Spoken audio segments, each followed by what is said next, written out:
ठीक है, देखो आज हमारा जो डिस्कशन होगा वो थोड़े से स्पेशल सर्किट्स के ऊपर होगा। स्पेशल सर्किट्स क्या होते हैं, ठीक है ना। स्पेशल सर्किट्स में अगर हमसे बात की जाए कि क्या स्पेशल सर्किट है, तो हम आज आपको एक नया सर्किट देने जा रहे हैं और वो सर्किट है ये है।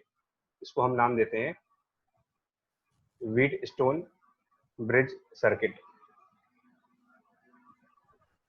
ठीक है, ये नाम देते हैं व्हीट स्टोन ब्रिज सर्किट।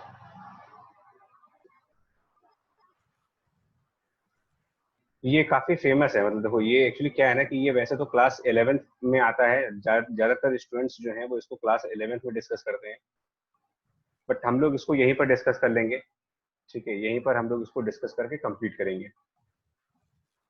और इसका आर्ग्यूमेंट क्या है वो समझना आप। इसका ना व्हीट स्टोन ब्रिज का आर्ग्यूमेंट क्या है, मतलब किस तरीके से काम करता है ये।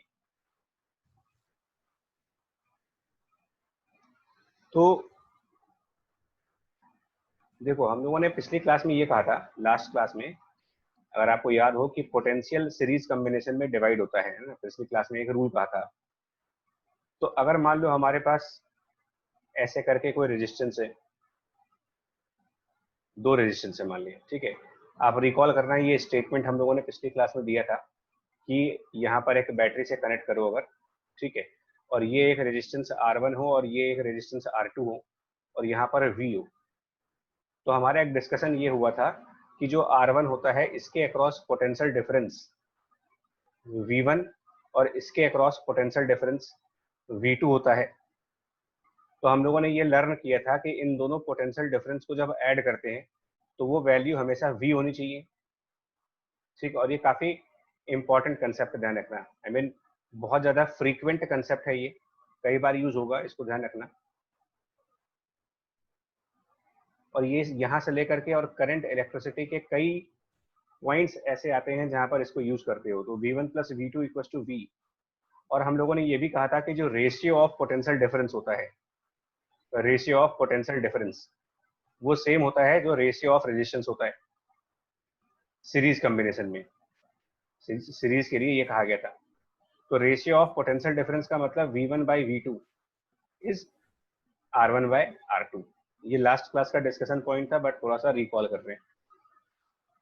इससे क्या होगा, ठीक है, इससे क्या होगा कि अगर आपको V1 V2 सॉल्व करना है तो आप रेशियो प्रोपोर्शन मेथड से निकाल सकते हो कि V1 V2 क्या आएंगे, by the ratio and proportion method. ठीक है, और बाय रेशियो प्रोपोर्शन मेथड अगर आप V1 V2 निकालोगे तो वो V1 की वैल्यू, रेशियो प्रोपोर्शन मेथड क्या होता है कि यहाँ पर इसको क्रॉस मल्टीप्लाई कर सकते हो, इसे V2 को इधर ले जा सकते हो। तो ये बन जाएगा V2 into R1 divided by R2, और फिर इस V1 की वैल्यू को यहाँ पर ले जाके सब्सटीट्यूट कर देंगे। तो जब वहां पर सब्सटीट्यूट कर देंगे तो इक्वेशन बन जाएगी हमारे लिए। ठीक है, क्या बन जाएगी, जब V1 को सब्सटीट्यूट कर दोगे तो वो V2 R1 divided by R2, ठीक है, और plus V2 equal to V। तो इसको सिंप्लीफाई कर लेंगे तो V2 आ जाता है। ठीक है, तो अब मैं यहाँ पर आपको रिजल्ट लिख दूं कि जो V2 आएगा वो आता है capital V into R1 divided by R1 plus R2, sorry R2, यहाँ पर R2 आएगा। और ये जो V1 आएगा ये आएगा सॉल्व करके capital V into R1 divided by R1 plus R2। ये पिछली क्लास में डिस्कस कर चुके हैं हम लोग। तो इसी के ऊपर ये काम करना है, जो आज का डिस्कशन है वो इसी के ऊपर है। देखो मान लो हमारे पास इस तरीके का सर्किट हो, यहाँ एक रेजिस्टेंस है प्लस यहाँ पर रेजिस्टेंस है, फिर ऐसे यहाँ पर एक रेजिस्टेंस है और प्लस यहाँ पर एक रेजिस्टेंस है। इस तरीके से हमारे पास रेजिस्टेंसेस है मान लो। और यहाँ पर हम लोगों ने इसको एक बैटरी से कनेक्ट किया, यहाँ पर एक बैटरी से कनेक्ट किया, और इस बैटरी का वोल्टेज V है। और यहाँ पर एक रेजिस्टेंस है R1, यहाँ पर एक रेजिस्टेंस है R2, यहाँ पर एक रेजिस्टेंस है R3 और यहाँ पर एक रेजिस्टेंस है R4। ठीक है, मैं यहाँ पर पॉइंट्स को नाम दूंगा, कुछ A नाम दे देता हूँ, यहाँ पर जो पॉइंट्स है उसको B नाम दे दूँ, यहाँ पर पॉइंट C नाम देंगे और यहाँ पर पॉइंट D नाम देंगे इसको। ठीक है बच्चा, कहीं भी दिक्कत होगी बता देना, मैसेज कर देना। अब हम लोगों ने ये कहा कि जो R1 है यहाँ पर potential difference, suppose that R1 का पोटेंशियल डिफरेंस V1 है, R2 का पोटेंशियल डिफरेंस V2 है, लेट्स से R3 का पोटेंशियल डिफरेंस V3 है, और सॉरी ये R4 होगा, यहाँ पर R2 नहीं होगा, इसको सही कर लें। सॉरी, ये जो R2 था ये R2 नहीं होना चाहिए, ये यहाँ पर R4 होना चाहिए। ठीक है, तो ये यहाँ पर पोटेंशियल डिफरेंस जो होगा वो V4। अब जो ये वाला कंसेप्ट है जो यहाँ पर, ये जिसको मैं फ्रीक्वेंट कंसेप्ट कह रहा हूँ, इसी कंसेप्ट को बार बार यूज करूँ, ठीक है ना। इस कंसेप्ट को अगर यहाँ पर यूज करो तो क्या होगा कि जो V1 होगा वो कितना होगा, अगर V1 की वैल्यू लगाते हो बाय द सेम कंसेप्ट, तो it is V into R1 divided by R1 plus R2। ठीक है, अगर हम V2 की बात करें तो ये V into R2 divided by R1 plus R2। Similarly अगर हम V3 को निकालना चाहें तो एग्जैक्टली सेम लॉजिक होगा, बस R1 R2 की जगह पर R3 और R4 हो जाएंगे। तो यहाँ पर R3 हो जाएगा और नीचे R3 प्लस R4 हो जाएगा। और ये V4 की बात करोगे तो ये V into R4 divided by R3 plus R4। इस तरीके से इन चारों के पोटेंशियल डिफरेंस आ जाएंगे। अब जो पोटेंशियल डिफरेंस है, आप इस पर आप कह ही रहे हो पोटेंशियल डिफरेंस, तो डिफरेंस दो बॉडीज के बीच होता है ना। पोटेंशियल डिफरेंस जब आप कह रहे हो तो डिफरेंस दो पॉइंट्स के बीच में होगा, तो ये किन के बीच का पोटेंशियल डिफरेंस होना चाहिए। तो अगर हम ये कह रहे हैं कि ये पोटेंशियल डिफरेंस V1 है, तो ये V1 किन के बीच का डिफरेंस है, तो उसको ऐसे देखा जाता है, रेजिस्टेंस R1 का कनेक्शन पॉइंट A से हो रहा है और रेजिस्टेंस R1 का कनेक्शन पॉइंट B से हो रहा है। तो रेजिस्टेंस R1 पॉइंट A से अटैच है और पॉइंट B से अटैच है। तो ये जो V1 है ये किन के बीच का डिफरेंस है, इसको कहोगे ये पोटेंशियल डिफरेंस A और B के बीच का है। ठीक है, मतलब कि ये जो V1 आप लिख रहे हो, इसको अब हम क्या कहेंगे कि ये हमारा पोटेंशियल डिफरेंस है किन दो पॉइंट्स के बीच में, difference of A and B। और ये किसके बीच का डिफरेंस है, V3। तो V3 किसके बीच का डिफरेंस है, उसके लिए ये देखो जरा, उसके लिए ये देखो कि रेजिस्टेंस R3 कहाँ पे कनेक्टेड है। रेजिस्टेंस R3 कनेक्ट हो रहा है पॉइंट A पर, और रेजिस्टेंस R3 कहाँ पे कनेक्ट हो रहा है पॉइंट D पर। तो R3 का कनेक्शन A पॉइंट से है और R3 का कनेक्शन D पॉइंट से है। तो ये किन के बीच में है, तो आप कहोगे कि ये डिफरेंस है ऑफ A एंड D। ठीक है, ये इस तरीके से है। तो एक डिफरेंस हमारा A और B हो गया, एक डिफरेंस A और D हो गया, है ना। अब एक बार बताओ, देखो तो अब बच्चा ध्यान सुनना, हम लोग क्या करने जा रहे हैं। ठीक है, हम क्या करने जा रहे हैं यहाँ पर, ये जो यहाँ पर आपके पास R1 है, या R1 प्लस R2 है, यहाँ पर R3 upon R3 plus R4 है। तो हम इस टर्म को रीअरेंज कर रहे हैं, कैसे, हम न्यूमरेटर और डिनोमिनेटर दोनों में R1 से डिवाइड कर देंगे। तो V न्यूमरेटर में R1 से डिवाइड कर देंगे तो 1 हो जाएगा, और डिनोमिनेटर में जब R1 से डिवाइड करेंगे तो ये 1 प्लस R2 बाई R1 हो जाएगा। ऐसे ही इसको सिंप्लीफाई करने के लिए R3 से डिवाइड कर दो, R3 से, तो ये V, और जब R3 से डिवाइड कर देंगे तो ये 1 plus R4 divided by R3 हो जाएगा। ठीक है, अब बहुत ध्यान से सुनना, अगर R2 बाई R1 और R4 बाई R3 अगर ये बराबर हो जाए, अगर R2 बाई R1 और R4 बाई R3 बराबर हो जाए इफ, तो क्या होगा, difference of A and B, किस चीज का डिफरेंस है, पोटेंशियल का। तो पोटेंशियल का डिफरेंस जो A और B के बीच है, और पोटेंशियल का जो डिफरेंस A और D के बीच है, ये दोनों बराबर वैल्यूज आ जाएंगी। क्योंकि अगर ये R2 बाई R1 और यहाँ का ये R4 बाई R3 अगर बराबर रह देते हो आप, ये दोनों नंबर्स बराबर हो जाए, तो दोनों जगह सेम वैल्यू आएगी। यानी कि A और B का डिफरेंस और ए और डी का डिफरेंस, डिफरेंस इन पोटेंशियल, तो पोटेंशियल का डिफरेंस ए और बी का और पोटेंशियल का डिफरेंस ए और डी का सेम है। तो ये कैसे हो सकता है? मतलब जो डिफरेंस ए और बी में है वही डिफरेंस ए और डी में है। तो ये तो तभी हो सकता है जब आप ये कह दो कि हाँ भाई पोटेंशियल जो बी पर होगा, potential at B should be same as the potential at D. Otherwise A और बी में डिफरेंस और ए और डी में, तो ए तो कॉमन पॉइंट हो गया, ए इज कॉमन पॉइंट, ठीक है ना भाई। एक कॉम जैसे मैथमेटिक्स में अगर आपके पास कोई एक कॉमन नंबर मान लो 10 है और आपसे कहे कि 10 और x का डिफरेंस और 10 और y का डिफरेंस बराबर है, तो आप ये तो कहोगे ना कि इसका मतलब x और y बराबर होने चाहिए, अदरवाइज एक कॉमन नंबर से बराबर डिफरेंस कैसे मिलेगा मुझे। वैसे ही यहां पर कह रहा हूं मैं कि पोटेंशियल एट बी जो होगा वो पोटेंशियल एट डी हो जाएगा, लेकिन ये कब होगा? जब ये कंडीशन सेटिस्फाई हो जाएगी, R2/R1 इक्वल्स टू R4/R3। तो ऐसे में क्या होगा कि जो आपका पॉइंट बी है और पॉइंट डी है, ये जब दोनों बराबर पोटेंशियल पे होंगे तो करंट के फ्लो करने की एक नेसेसरी कंडीशन है। करंट हम लोग ये कहते हैं कि उसको फ्लो करने के लिए दो पॉइंट्स के बीच पोटेंशियल डिफरेंस होना चाहिए।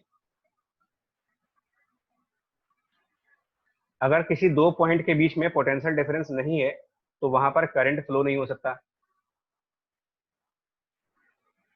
ठीक है। अब आप मेरा स्टेटमेंट सुनना, मैं क्या कहने जा रहा हूँ। इस कंसेप्ट को समझ गए, अगर अगर ये कंसेप्ट आप समझ गए हो तो मैं इसको आगे एक्सटेंड करूंगा, ठीक है। देखो कैसे, ये जो फ्रीक्वेंट कंसेप्ट वाला पोर्शन है इसको भी हम हटा रहे हैं यहाँ से, ठीक है, इसको रिमूव कर दें।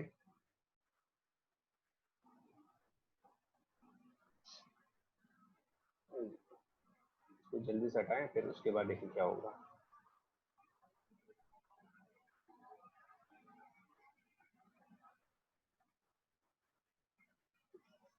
ठीक है, देखो अब आप समझो, आपके पास मान लो एक ऐसा सर्किट है, जरा इमेजिन करना, इसको इमेजिन करो कि एक सर्किट हमारे पास ऐसा है जहां पर इस टाइप के दो रेजिस्टेंस हैं, ऐसे करके रेजिस्टेंस लगा रखे हैं हमने, और यहाँ पर एक बैटरी लगा रखी है। अगर मान लो यहाँ पर मैं 2 ओम का रेजिस्टेंस लगाऊं और यहाँ पर 4 ओम का रेजिस्टेंस लगाऊं और यहाँ पर 3 ओम का रेजिस्टेंस लगाऊं और यहाँ पर 6 ओम का रेजिस्टेंस लगाऊं, तो मैंने क्या किया, ऊपर कितना रेशियो है 2 और 4 के बीच में, अगर आप 2 और 4 का रेशियो चेक करो, ठीक है, 2 और 4 का रेशियो चेक करें अगर, तो 2 और 4 के बीच में क्या रेशियो बनेगा, तो यहाँ 1:2 का रेशियो बन रहा। और 3 और 6 के बीच में क्या रेशियो बनेगा, अगर इनके बीच का रेशियो चेक करें, 3 और 6 के बीच में रेशियो, तो ये रेशियो भी आपको 1 और 2 का मिलेगा।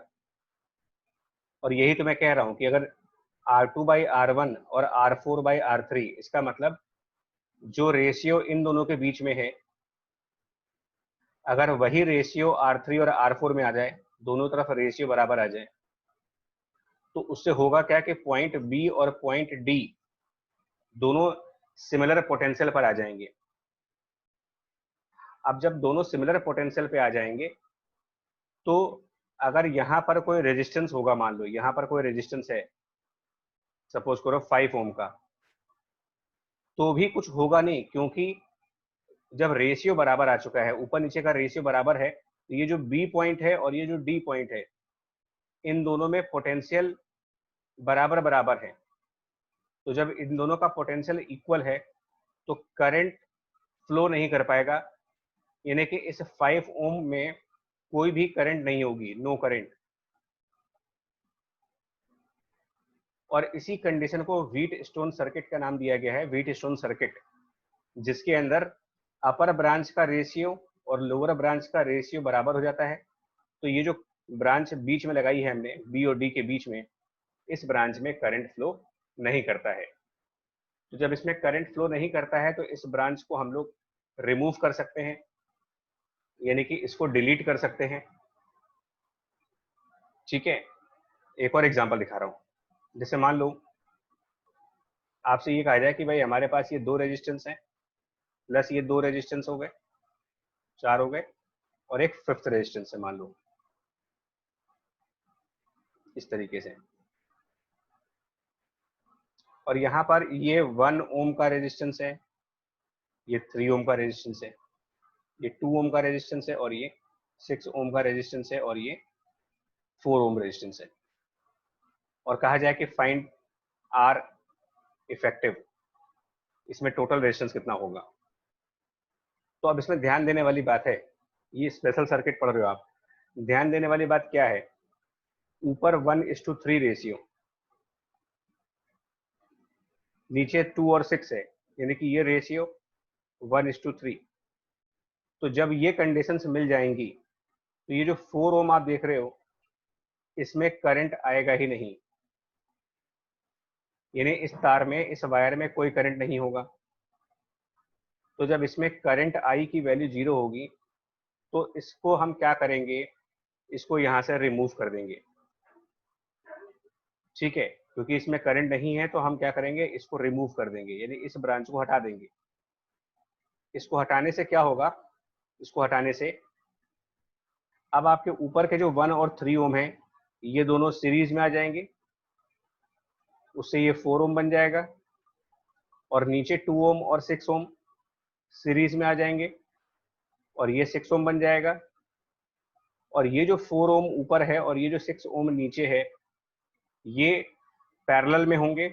तो फाइनली आप क्या कह सकते हो कि 1/r की जो वैल्यू होगी 1/r इक्विवेलेंट वो 1/4 प्लस 1/6 हो जाएगा, यानी कि R इक्विवेलेंट की वैल्यू 2.4 ओम्स आएगी इस सर्किट में, ठीक है। उनका बच्चा बताओ, कंफर्म करो तो आगे बताएं, ये एक टॉपिक था। 8 ओम कैसे आएगा उनका, ओह सॉरी बच्चा, एक मेरी मिस्टेक, अच्छा अच्छा सॉरी, ये मिस्टेक हुई है, हाँ ये 6 नहीं आएगा, यहाँ पर 8 आएगा, ठीक है। तो ये 1/6 की जगह पर 1/8 हो जाएगा, तो ये आंसर बदल जाएगा फिर, ठीक है, ये मिस्टेक हुई है, तो अब ये आंसर बदलना पड़ेगा मेरे को, ठीक है, तो बदल देते हैं, ये आंसर चेंज हो जाएगा।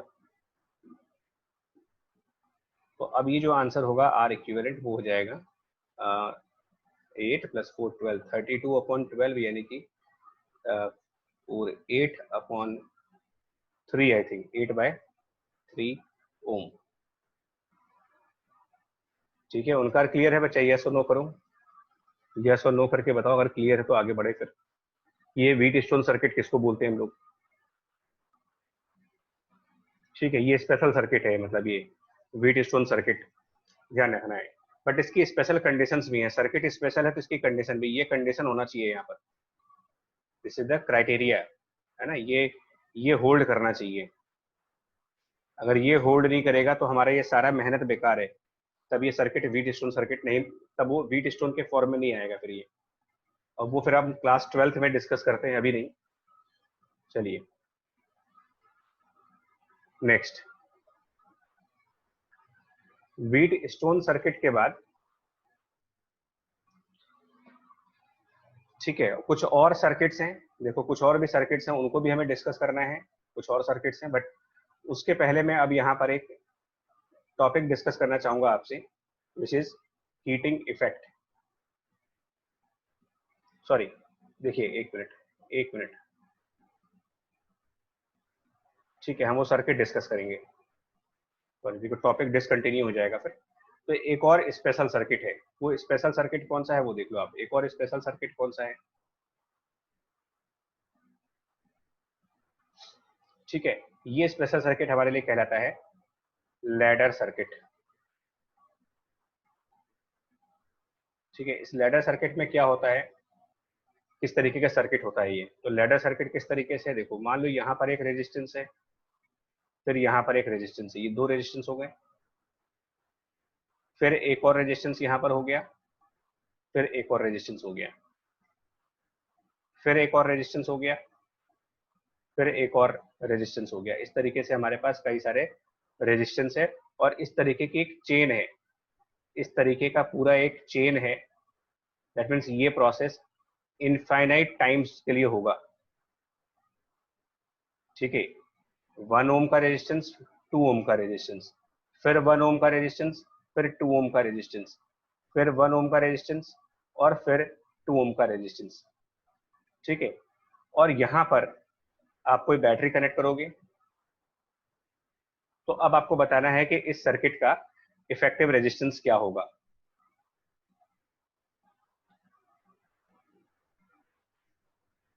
इफेक्टिव रेजिस्टेंस इस पूरे सर्किट में कितना होगा, ये क्वेश्चन है। इनफाइनाइट टाइम से मतलब ये प्रोसेस चलता रहेगा, ठीक है। तो देखो कैसे करेंगे इसको। हम यहाँ पर कुछ ए नाम दे देते हैं, यहाँ पर बी नाम दे देते हैं, और उसके बाद यहाँ पर आप पॉइंट पी नाम दे दो और यहाँ पर पॉइंट क्यू नाम दे दो। अब आप लॉजिक सुनना मेरा। लेट इफेक्टिव रेजिस्टेंस, लॉजिक सुनिएगा, let effective resistance between A and B. इसका मतलब क्या होता है ना, कि जब आप बैटरी को ए और बी पे लगाओगे, बैटरी को जब ए और बी पे कनेक्ट करेंगे, ये इसका मतलब है।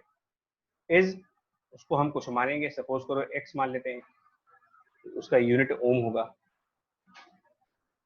ठीक है। अब बच्चा ध्यान सुनना, अगर मैं इस सर्किट में, अगर मैं इस सर्किट को थोड़ा सा अलग कर दूं और मैं क्या करूं, ये जो 1 ओम पॉइंट ए से आ रहा है और ये आगे इधर की तरफ 2 ओम आ रहा है, ये हमारा पॉइंट बी हो गया, ठीक है। उसके बाद हमारा पॉइंट पी और पॉइंट क्यू वाला आ गया। तो पॉइंट पी से हमने इस 1 ओम को और इसको अलग कर दिया, फिर ये 1 ओम, ये 2 ओम, और इस तरीके से हम आगे बढ़ते चले गए, ठीक है। और ये इन्फिनिटी के पास आ गया। अब बच्चा ये बताओ, अगर मैं बैटरी को पी और क्यू पे लगा दूं, अगर बैटरी को मेरे पी और क्यू पे लगाऊं, तो क्या ये कोई डिफरेंस है? क्या लग रहा है आपको कि क्या इस सर्किट में, ये वाला सर्किट है जो, ठीक है ना, इस सर्किट में और इस सर्किट में क्या फर्क देख रहे हो आप? यहां पर कितने रेजिस्टेंस लगा रखे हैं मैंने? 1 ओम, 2 ओम, 1 ओम, 2 ओम, ऐसे कितने रेजिस्टेंस हैं? उनकार बोलो बच्चा, है ना, तुम्हें अनम्यूट कर दे रहे।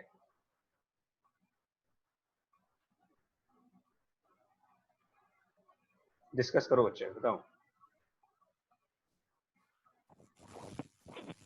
Sir, in first circuit there is only one, and second there are infinite in P and Q. Both are infinite ना, both both the circuits are infinite. भाई आप मैथमेटिक्स में ये बताओ, इन मैथमेटिक्स अगर आपके पास इन्फिनिटी है और उसमें से 1 लेस कर दो, इन्फिनिटी माइनस 1, क्या बोलोगे उसको? If you subtract 1 from infinity, Infinity. It is again infinity. तो So earlier, both the resistance are infinity. so can we say that these both the circuits are similar?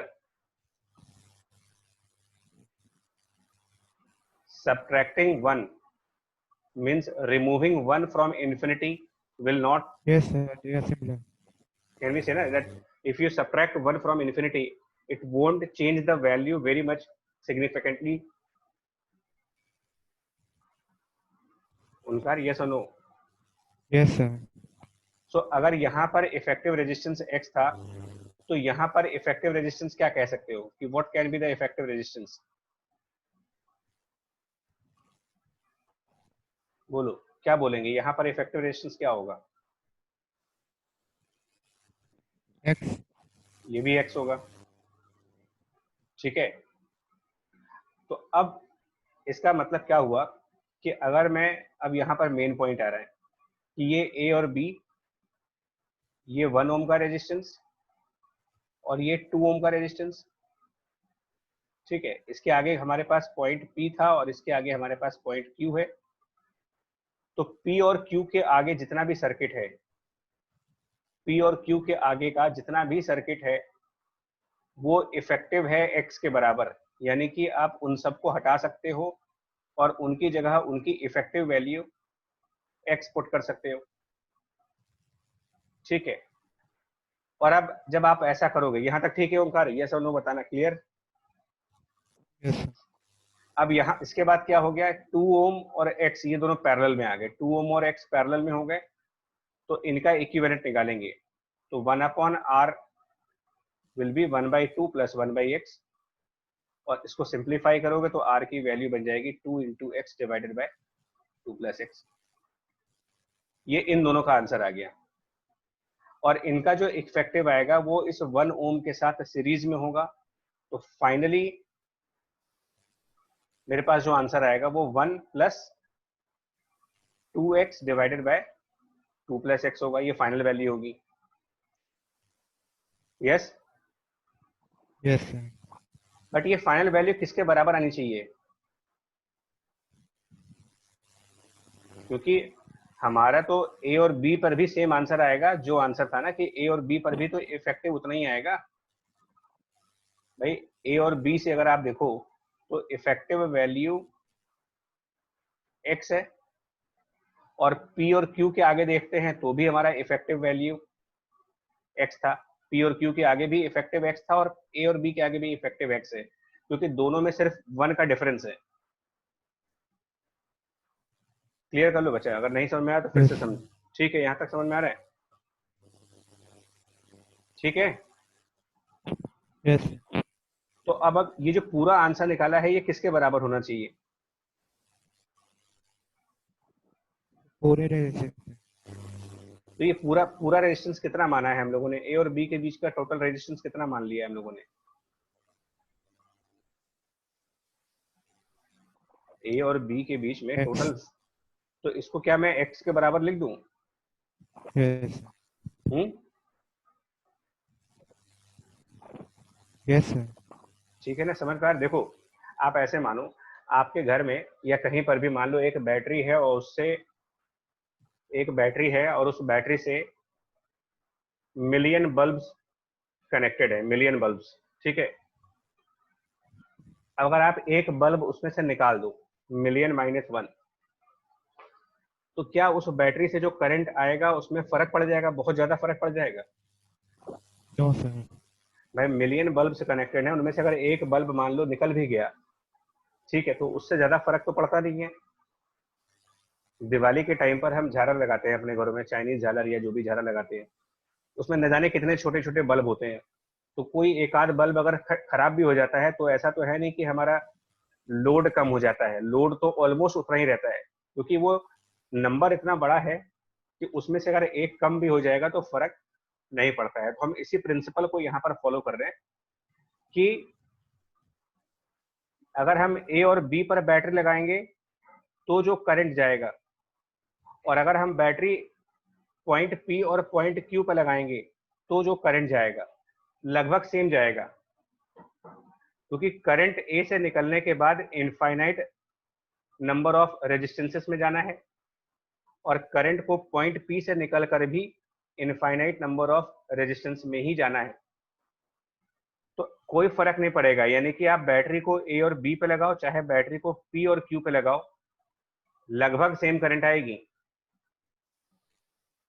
यानी कि original circuit में ये जो 1 ओम और ये 2 ओम है, इसकी प्रेजेंस और इसकी एब्सेंस ओवरऑल रेजिस्टेंस को बहुत ज्यादा चेंज नहीं कर सकती है। ये बात समझ में आ रही है आपको?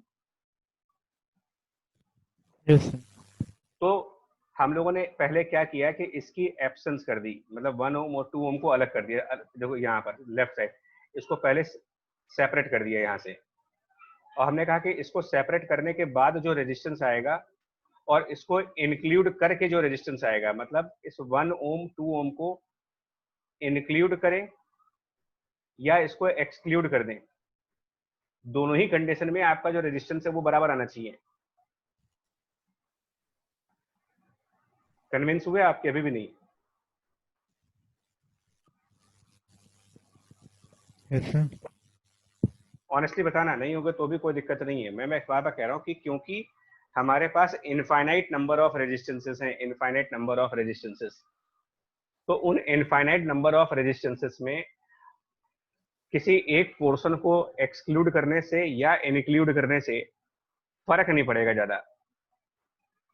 मतलब फर्क तो पड़ेगा, ऑब्वियस बात है, अगर थ्योरी वाइज बात करेंगे तो पड़ेगा, बट वो फर्क इतना ज्यादा नहीं होगा कि वो हम नोटिस कर पाएंगे उस चीज को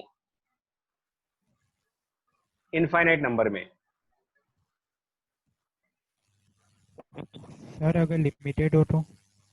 लिमिटेड में हो जाएगा, लिमिटेड में ऑब्वियसली फर्क पड़ जाएगा। लिमिटेड नंबर्स की बात नहीं कर रहा हूं मैं, बात कर रहा हूँ ये इनफाइनाइट नंबर्स की।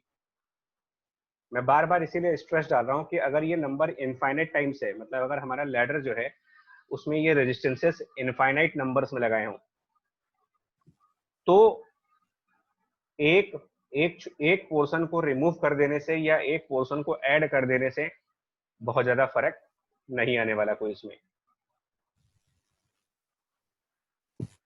Yes sir. तो यही कंसेप्ट लगा रहे हो आप कि पहले 1 और 2 को एक्सक्लूड कर दें, तो 1 और 2 जब एक्सक्लूड करेंगे तो बाकी बचा हुआ रेजिस्टेंस P और Q के आगे वाला, इसकी वैल्यू अगर x है तो इस 1 ओम और 2 ओम को इंक्लूड करने के बाद भी आपका आंसर उतना ही आएगा।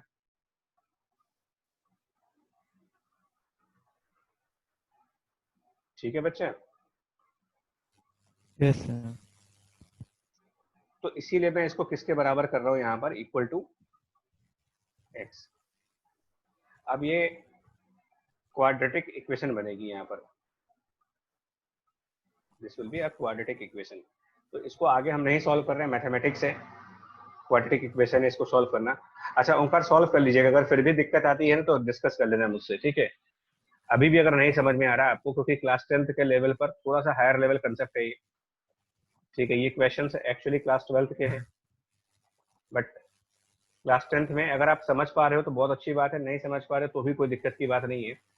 थोड़ा सा टाइम आप अपने लेवल पे दो, फिर हम लोग मतलब व्हाट्सएप के थ्रू या कॉल के थ्रू भी समझ सकते हैं इसको, या चाहो तो अभी अगर डाउट है तो अभी बता दो कि सर ये समझ में नहीं आ रहा मुझे। सर अभी आ गया। ठीक है बच्चा, थैंक यू। तो इसको सॉल्व कर लेना है, इसको क्वाड्रेटिक इक्वेशन सॉल्व करके एक्स की वैल्यू निकाल लेना, यस सर। वो इसका आंसर होगा। ठीक है? अब तुमने उसमें कहा ना लिमिटेड नंबर में, तो मैं एक लिमिटेड नंबर का भी एग्जांपल दे रहा हूँ। देखो देखो एक लिमिटेड नंबर का एग्जांपल लो, ऑब्वियसली उसमें फर्क पड़ेगा। देखो अगर हमारे पास मान लो ये इस तरीके से दो ही नंबर्स होते हैं, और फिर यहाँ पर ये होता और फिर ऐसे, बस दो ही हैं, एक सर्किट हमारा ये है, ठीक है? और ये इस तरीके से बैटरी लगाई, ये 1 ओम का रेजिस्टेंस, ये 2 ओम का रेजिस्टेंस, फिर ये 1 ओम और फिर ये 2 ओम, और एक जगह पर आपने इसमें 3 कर दो, आप 2 की जगह 3 कर दो, ऑब्वियसली फर्क पड़ेगा। लिमिटेड नंबर्स हैं अगर आपके, तो उसमें से कोई चीज रिमूव करने या ऐड करने से फर्क पड़ जाता है। ठीक है? 1 ओम 2 ओम 1 ओम 2 ओम फिर 1 ओम और ये 2 ओम, कैसे फर्क पड़ेगा देखो। पहले वाले सर्किट में क्या करोगे, ये जो 1 ओम और ये 2 ओम है ये सीरीज में है, तो इनका इक्विवेलेंट हो जाएगा 3 ओम। अब आप सर्किट को सिंप्लीफाई करोगे, तो सिंप्लीफाई करके क्या करोगे, यहाँ पर 1 ओम लगाओगे, ये 2 ओम, और ये जो 1 और 2 है इनको मिला करके हम लोग यहाँ पर 3 ओम का रेजिस्टेंस लगा देंगे। अब ये 3 ओम और ये 2 ओम ये पैरेलल में करोगे, तो जब आप पैरेलल वाला फॉर्मूला लगाओगे यहाँ पर, पैरेलल फॉर्मूला, तो उससे इनका जो आंसर आएगा वो 6/5 ओम आ जाएगा। इसको आप फॉर्मूले से एक बार चेक करना। फिर क्या होगा, ये 1 ओम का रेजिस्टेंस और इन दोनों को रिमूव करके यहाँ पर आप 6/5 करोगे, और फिर ये फाइनली ऐड हो जाएंगे, तो फाइनल आंसर आ जाएगा 1 + 6/5, जो कि 11/5 ओम होगा। अब 3 वाले में देखो, 3 वाले में ये 1 और ये 2 कंबाइंड हो गया, 3 ओम हो गया। ठीक है? अब एक दो स्टेप में डायरेक्ट करूंगा, ये जो 3 ओम यहाँ पर आएगा और ये जो 2 ओम है, ये 2 ओम और इधर से जो 3 ओम लाओगे इसको पैरेलल में ऐड करोगे, तो ये हो जाएगा 6/5 ओम। ठीक है? मैं सर्किट को एक बार रीड्रॉ कर लेता हूं आपके लिए। तो ये 1 ओम का रेजिस्टेंस था, ये 2 ओम का रेजिस्टेंस हो गया, उसके बाद ये फिर से 1 ओम का रेजिस्टेंस हो गया, और बाकी सारे रेजिस्टेंस कंबाइन कर दिए मैंने, तो बाकी सब कंबाइंड होकर के हो गए 6/5। अब ये 6/5 और 1 मिल करके हो जाएंगे 7/5 ओम। फिर ये 7/5 ओम और ये 2 ओम, ये दोनों पैरेलल में ऐड करोगे, तो जब इनको पैरेलल में ऐड करोगे तो क्या आएगा, 1/r मान लेते हैं, तो 1/2 प्लस 1/7/5, ठीक है ना, दैट मीन्स 1/2 प्लस 5/7, यानी कि जो r आ जाएगा वो आ जाएगा 14 डिवाइडेड बाय 17। ठीक है, मैं थोड़ा जल्दी कर रहा हूँ तो हो सकता है कुछ कैलकुलेशन मिस्टेक हुई हो। इसके बाद क्या करेंगे, लास्ट में 1 ओम का रेजिस्टेंस, और इन सबको हटा देंगे और वहां से आपके पास वैल्यू बन जाएगी 14 डिवाइडेड बाय 17 ओम, और फिर इन सबको ऐड करेंगे तो फाइनल आंसर क्या आएगा, आर फाइनल जो आएगा वो 14/17 प्लस 1 विच इज 31/17 ओम। तो ऑब्वियसली डिफरेंट हो गया ना, ये 11/5 था और ये 31/17 है, अलग अलग आंसर्स हैं। क्यों, क्योंकि ये फाइनाइट सर्किट है, तो फाइनाइट में तो फर्क होगा, ये भी फाइनाइट है, लेकिन अगर ये चीज इनफाइनाइट करती जाए तो हमारा कॉमन सेंस कहता है, एक इंट्यूशंस कहती हैं कि यार क्योंकि इन्फिनिटी है तो उसमें से अगर एक चीज रिमूव हो जाएगी, सर्किट का एक एलिमेंट अगर रिमूव कर देंगे तो भी लगभग उतना ही रेजिस्टेंस बचेगा जितना रेजिस्टेंस पहले था। ठीक है, पॉइंट समझ में आया आपको? Yes sir. ठीक है, चलिए नेक्स्ट पे जल्दी से देख लेते हैं, थोड़ा सा टाइम रह गया इसमें। चलो, तो ये हो गया था हमारा, एक व्हीट स्टोन ब्रिज हो गया प्लस लैडर सर्किट हो गया, ये दो स्पेशल सर्किट्स थे जिसको हम लोगों ने डिस्कस किया है यहाँ पर। इसके अलावा और क्या कर सकते हैं ना इसमें, और जो सर्किट्स हैं वो ध्यान से देखने वाले सर्किट्स हैं। ठीक है, सिमिट देखो, यहाँ पर अगर आपके पास 2 बैटरी सर्किट की बात करूं, 2 बैटरी केस, जैसे अभी तक हम लोगों ने क्या किया था, सिंगल बैटरी, अब हम डिस्कस करेंगे 2 बैटरी सर्किट। 2 बैटरी सर्किट को कैसे डील करना है, जैसे मान लो आपके पास एक बैटरी यहाँ पे कनेक्ट है और इसके साथ एक और बैटरी कनेक्ट है और यहाँ पर रेजिस्टेंस है, मान लो इस बैटरी का ईएमएफ E1 है और इसका रेजिस्टेंस R1 है, इंटरनल रेजिस्टेंस। सिमिलरली इसका ईएमएफ E2 है और इसका इंटरनल रेजिस्टेंस R2 है।